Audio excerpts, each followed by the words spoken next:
Ecclesiastes, chapter 1. The words of the teacher, son of David, king in Jerusalem. Meaningless, meaningless, Says the teacher. utterly meaningless.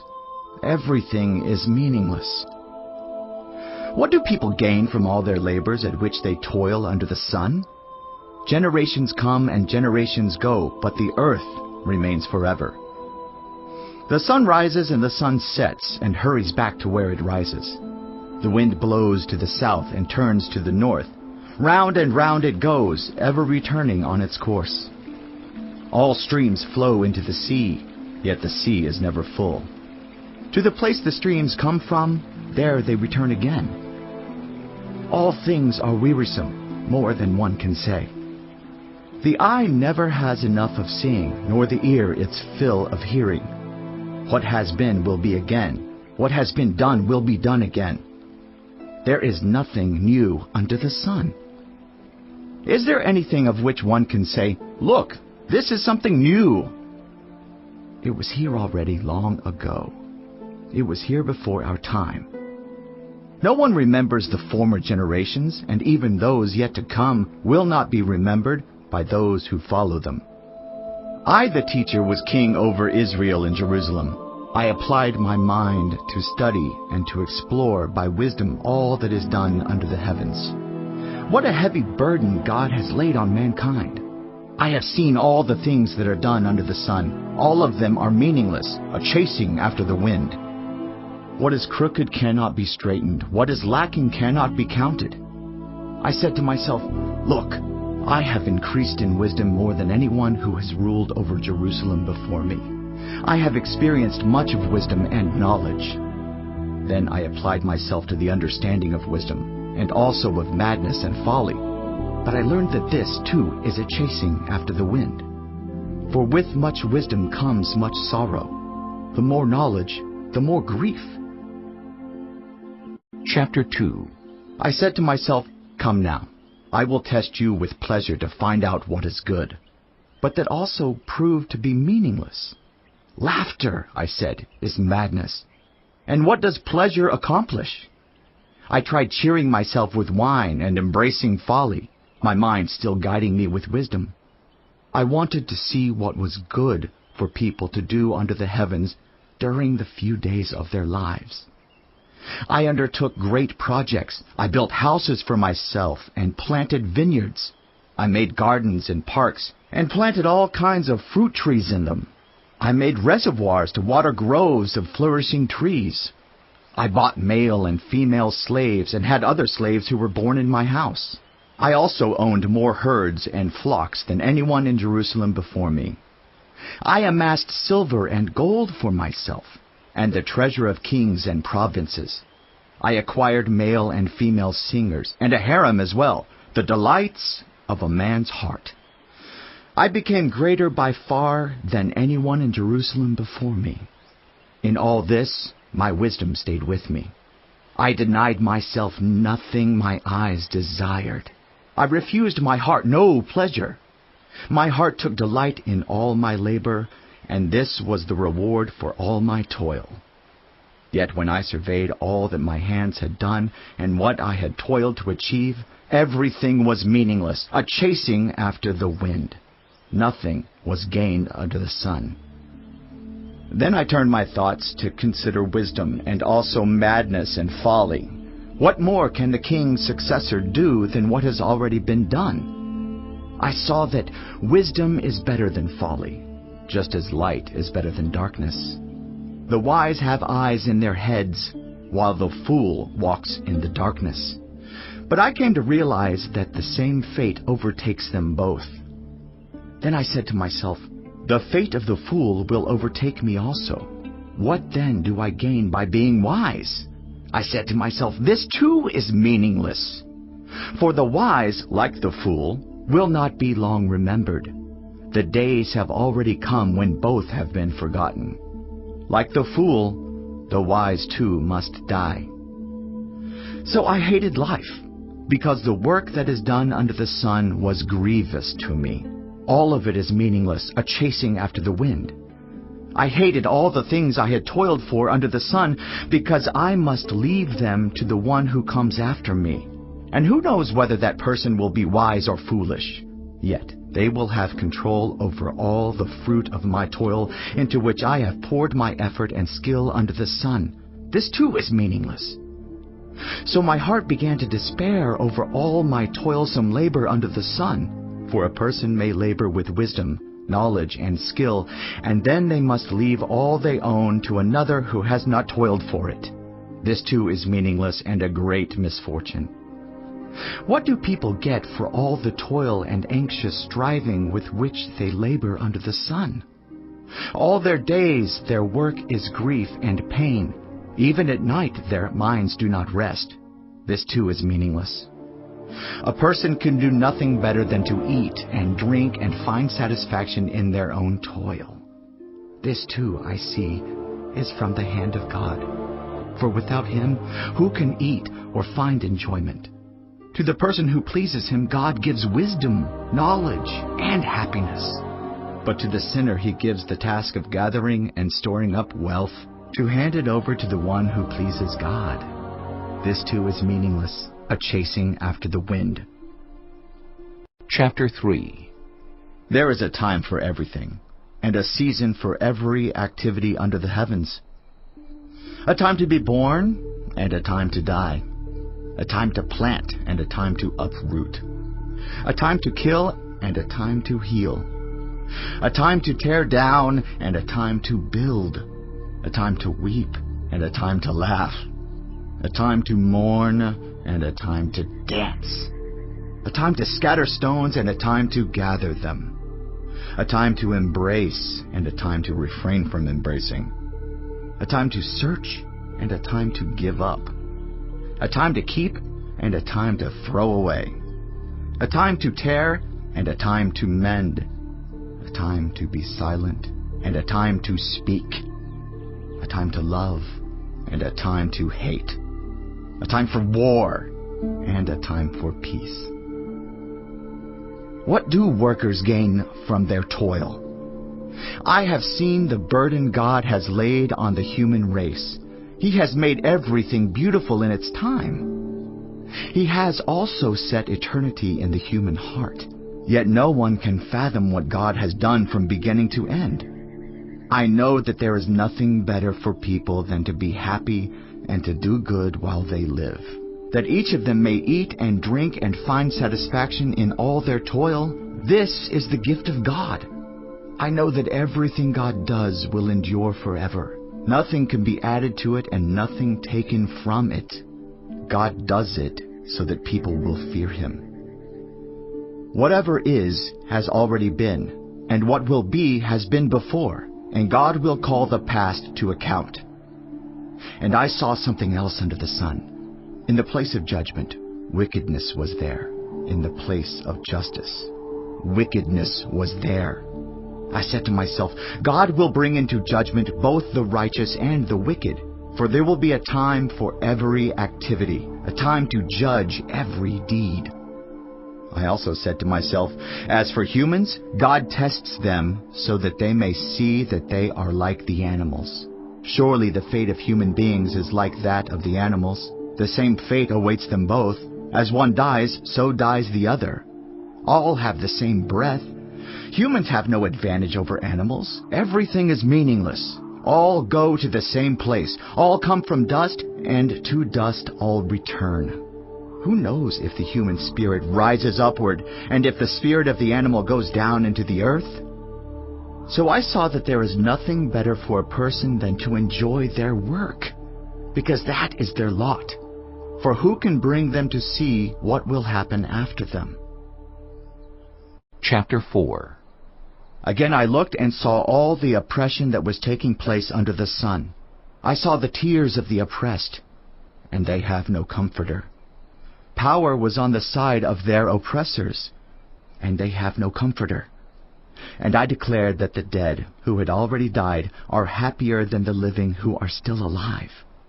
But better than both is the one who has never been born, who has not seen the evil that is done under the sun. And I saw that all toil and all achievement spring from one person's envy of another. This too is meaningless, a chasing after the wind. Fools fold their hands and ruin themselves. Better one handful with tranquility than 2 handfuls with toil and chasing after the wind. Again I saw something meaningless under the sun. There was a man all alone. He had neither son nor brother. There was no end to his toil, yet his eyes were not content with his wealth.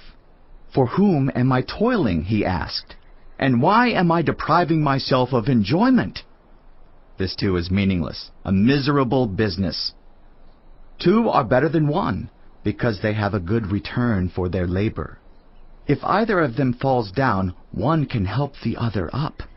But pity anyone who falls and has no one to help them up. Also, if 2 lie down together, they will keep warm. But how can one keep warm alone? Though one may be overpowered, 2 can defend themselves. A cord of 3 strands is not quickly broken. Better a poor but wise youth than an old but foolish king who no longer knows how to heed a warning.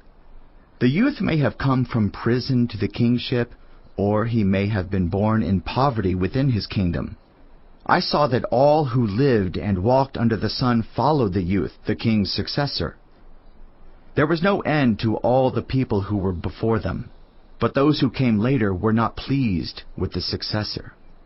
This too is meaningless, a chasing after the wind. Chapter 5. Guard your steps when you go to the house of God. Go near to listen rather than to offer the sacrifice of fools, who do not know that they do wrong.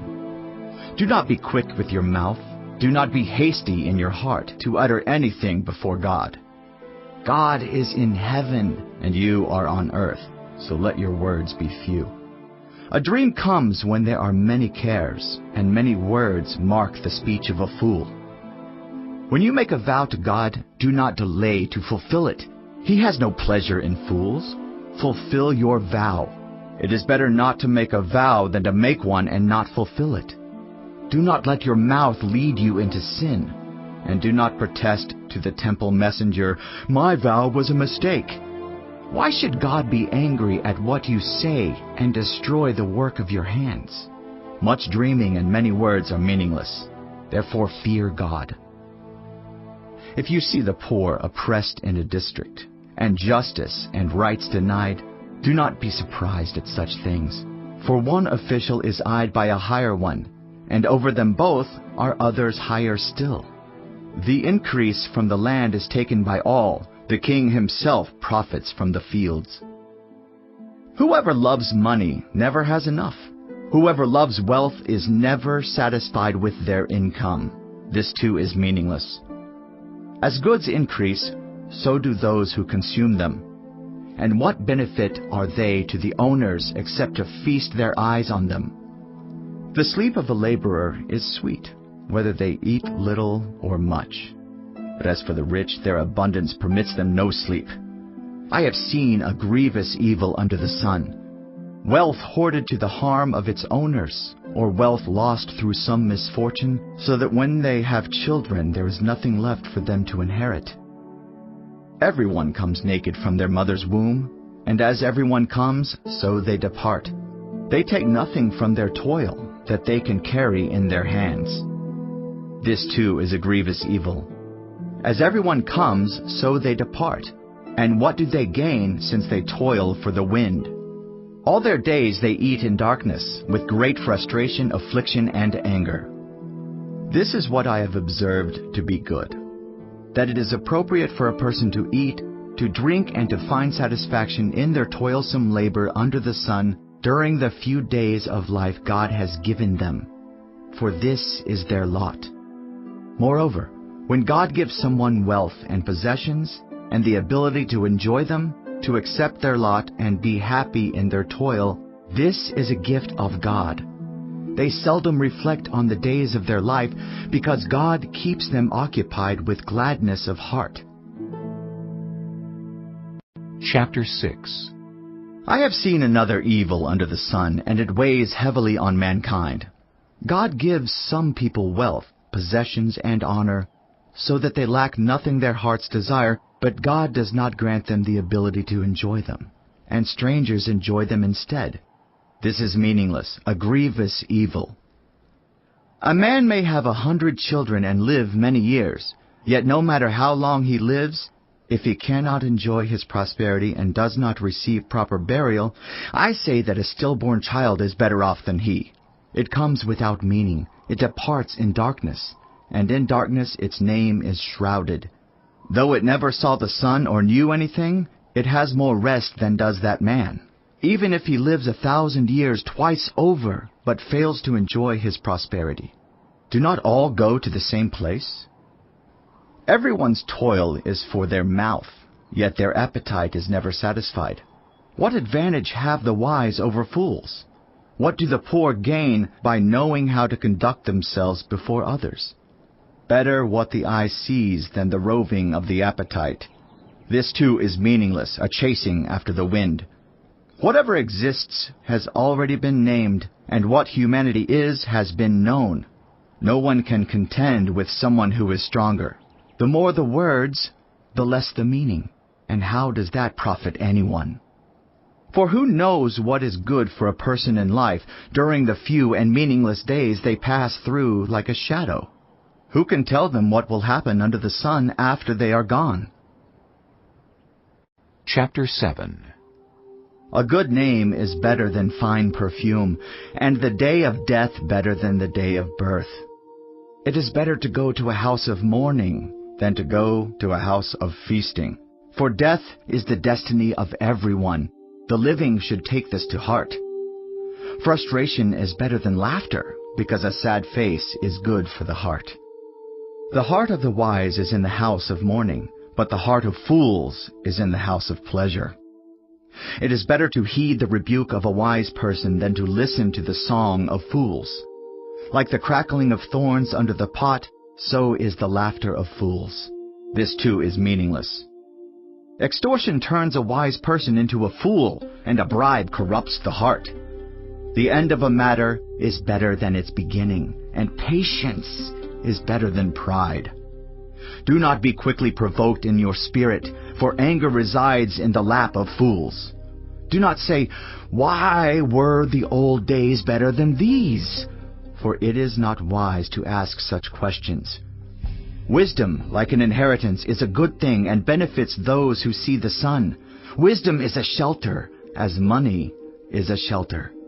But the advantage of knowledge is this: wisdom preserves those who have it. Consider what God has done. Who can straighten what He has made crooked? When times are good, be happy.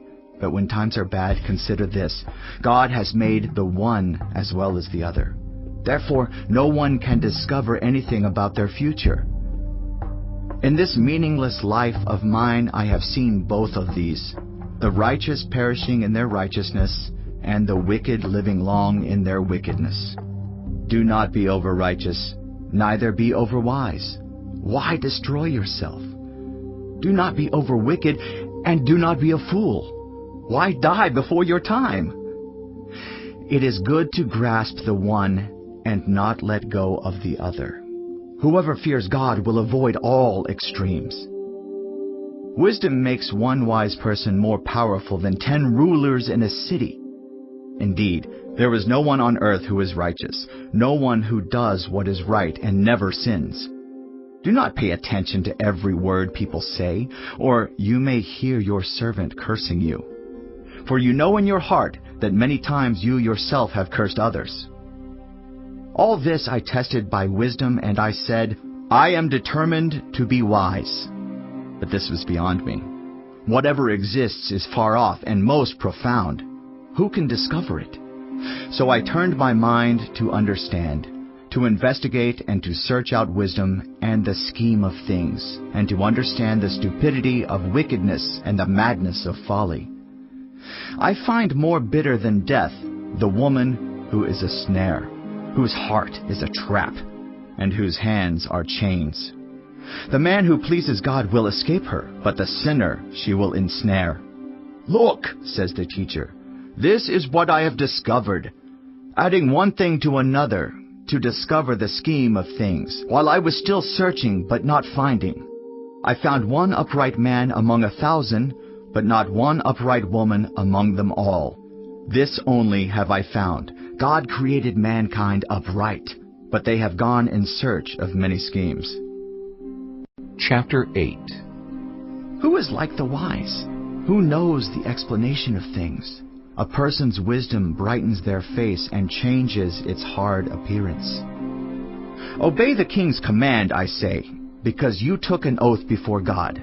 Do not be in a hurry to leave the king's presence. Do not stand up for a bad cause, for he will do whatever he pleases. Since a king's word is supreme, who can say to him, "What are you doing?" Whoever obeys his command will come to no harm, and the wise heart will know the proper time and procedure. For there is a proper time and procedure for every matter, though a person may be weighed down by misery. Since no one knows the future, who can tell someone else what is to come? As no one has power over the wind to contain it, so no one has power over the time of their death. As no one is discharged in time of war, so wickedness will not release those who practice it. All this I saw as I applied my mind to everything done under the sun. There is a time when a man lords it over others to his own hurt. Then, too, I saw the wicked buried. Those who used to come and go from the holy place and receive praise in the city where they did this, this too is meaningless. When the sentence for a crime is not quickly carried out, people's hearts are filled with schemes to do wrong. Although a wicked person who commits 100 crimes may live a long time, I know that it will go better with those who fear God, who are reverent before Him. Yet because the wicked do not fear God, it will not go well with them, and their days will not lengthen like a shadow. There is something else meaningless that occurs on earth: the righteous who get what the wicked deserve, and the wicked who get what the righteous deserve. This too, I say, is meaningless. So I commend the enjoyment of life, because there is nothing better for a person under the sun than to eat and drink and be glad. Then joy will accompany them in their toil all the days of the life God has given them under the sun. When I applied my mind to know wisdom and to observe the labor that is done on earth, people getting no sleep day or night, then I saw all that God has done. No one can comprehend what goes on under the sun. Despite all their efforts to search it out, no one can discover its meaning. Even if the wise claim they know, they cannot really comprehend it. Chapter 9.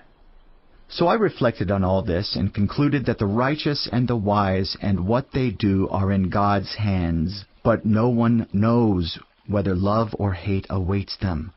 All share a common destiny: the righteous and the wicked, the good and the bad, the clean and the unclean, those who offer sacrifices and those who do not. As it is with the good, so with the sinful. As it is with those who take oaths, so with those who are afraid to take them. This is the evil in everything that happens under the sun.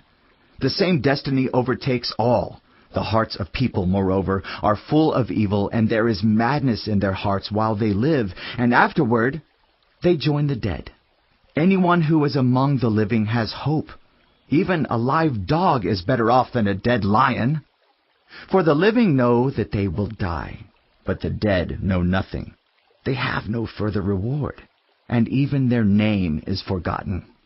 Their love, their hate, and their jealousy have long since vanished. Never again will they have a part in anything that happens under the sun. Go, eat your food with gladness, and drink your wine with a joyful heart, for God has already approved what you do. Always be clothed in white, and always anoint your head with oil. Enjoy life with your wife, whom you love, all the days of this meaningless life that God has given you under the sun, all your meaningless days. For this is your lot in life and in your toilsome labor under the sun. Whatever your hand finds to do, do it with all your might. For in the realm of the dead, where you are going, there is neither working, nor planning, nor knowledge, nor wisdom. I have seen something else under the sun. The race is not to the swift, or the battle to the strong, nor does food come to the wise, or wealth to the brilliant, or favor to the learned.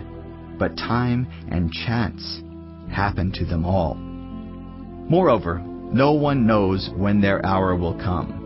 As fish are caught in a cruel net, or birds are taken in a snare, so people are trapped by evil times that fall unexpectedly upon them.